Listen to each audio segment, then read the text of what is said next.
Out-of-body experiences are when that light or energy is so concentrated that instead it reflects off the water and onto a surface or the air outside of your body. It's important to note that there's not altered states of consciousness. There's just one state of consciousness, but that experience of it changes based off of the innervation or the energy flow and where it's concentrated into. I have a series that goes into that more called A Map of Consciousness. A good way to imagine how out-of-body experiences work is in the cartoons when a character gets hit by electricity and their sort of consciousness gets dissociated from their body.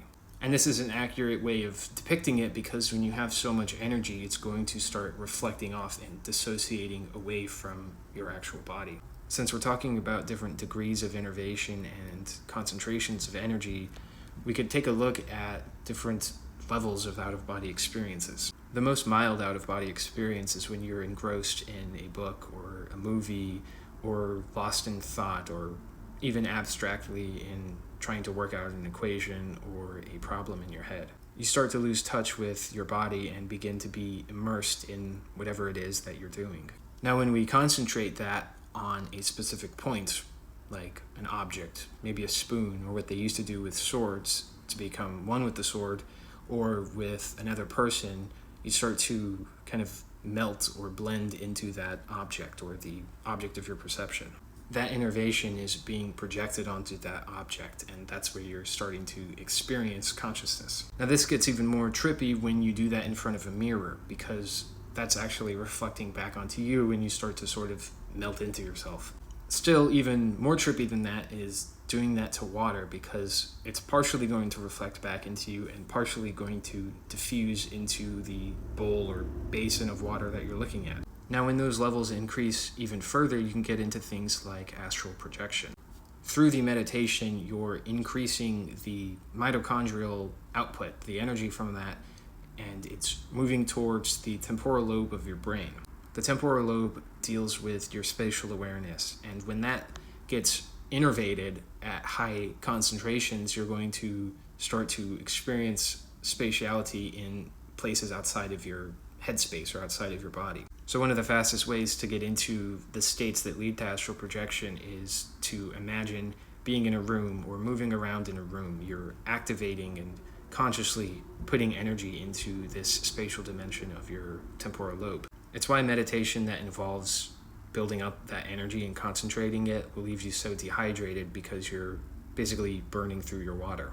Now, oftentimes with astral projection, we have the interesting phenomena of also being conscious through sleep activation. What this means is you're also bringing in dream perception with your temporal lobe dissociation.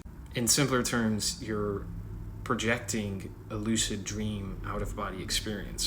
So there may be elements of reality and there may be elements of surreal dream experience while you're projected out of your body. Days with a lot of mist, fog, or rain tend to have a lot more paranormal, supernatural, or mystical sort of experiences, especially when you add things like meditation or just really intense electrical states. There's so much more water and, in thunderstorms, more energy just circulating around that can be projected onto or reflected or refracted off of. So weird light manifestations, out-of-body experiences, halos, and rainbows are all going to increase when there's a lot of water particles in the air. Big events like rituals or prayer services or funerals or concerts, anything with a big crowd all concentrating on something, can also have a lot of these out-of-body experiences. People may feel like they're hovering above the crowd, for example, or that their consciousnesses are all merging into the group. Finally, though, the most intense, the place where you're going to have the most mystical experiences is in warfare on the battlefield. When people are in tense life or death situations, the energy you're producing, the mitochondrial output, is dramatically increased. You're going to find more consistent testimonies in warfare of phenomena and out-of-body experiences and mystic experiences than even with people like monks or sages who are trying to enter those on their own. It's by the nature of necessity that comes with being in a life or death experience or situation. It's common to hear about soldiers who get severely wounded and they'll say that they were hovering or floating above their body, looking down on themselves.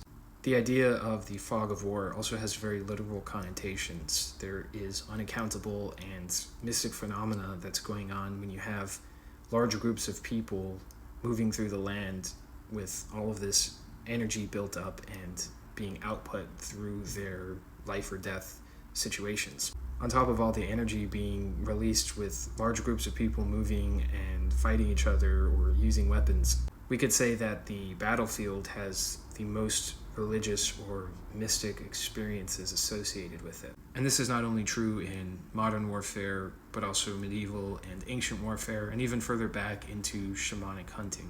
It's the dissociation of your energy being reflected off your body and projected onto other surfaces or objects or just in the environment in general. Phenomena such as mirages, apparitions, halos, auras, light orbs, bilocation, remote viewing, projected holographic hallucinations, and shared group hallucinations, and more. These are all about how the energy and light is being reflected and refracted through water, which gives you these experiences of being conscious outside of your body.